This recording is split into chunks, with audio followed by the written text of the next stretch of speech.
Hello বন্ধুরা, মামের রান্নাঘরে স্বাগতম। আজকে আমরা করব আম দিয়ে আইসক্রিম। তো চলো দেখে নিই সেটা আমরা কি করে করব। প্রথমে আমরা আমগুলোকে একটুখানি ভিজিয়ে রেখেছিলাম জলের মধ্যে, যাতে তার আঠাগুলো যেন বেরিয়ে যায়। তারপরে এমন ছোট্ট ছোট্ট করে কুচু কুচু করে নিয়ে আমরা সেটাকে দিয়ে দেবো একটা মিক্সার গ্রাইন্ডারে মিক্স হতে। সেটার মধ্যে আরও অনেক কিছু আমাদেরকে দিতে হবে। প্রথমে দিয়ে দেবো আমরা কিছুটা চিনি, পরিমাণ অনুযায়ী চিনি দেবে। আম যদি বেশি মিষ্টি থাকে তাহলে কিন্তু বেশি চিনি দিলে একদম ভালো লাগবে না আইসক্রিমটা। তারপরে আমরা একটুখানি দিয়ে দেবো ভ্যানিলা এসেন্স। এটা অপশনাল, দিতেও পারো নাও দিতে পারো, কোনো অসুবিধা নেই এটাতে।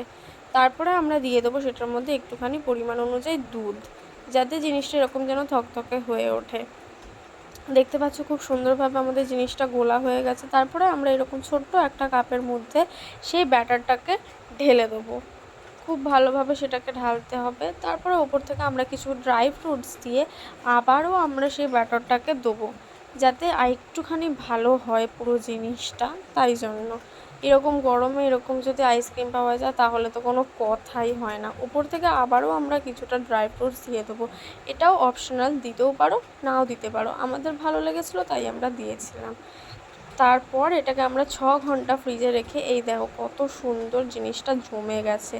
তারপরে এই কাগজটাকে আমরা পাশ থেকে কেটে নিয়ে এই আইসক্রিমগুলোকে কিছুটা বরফির মতো লাগছে জানি, কেটে এমনভাবে আমরা সার্ভ করতে পারবো। রেসিপিটা ভালো লাগলে লাইক, কমেন্ট, শেয়ার আর সাবস্ক্রাইব করতে ভুলবেন না। আবারও একটা নতুন রেসিপি নিয়ে আসবো।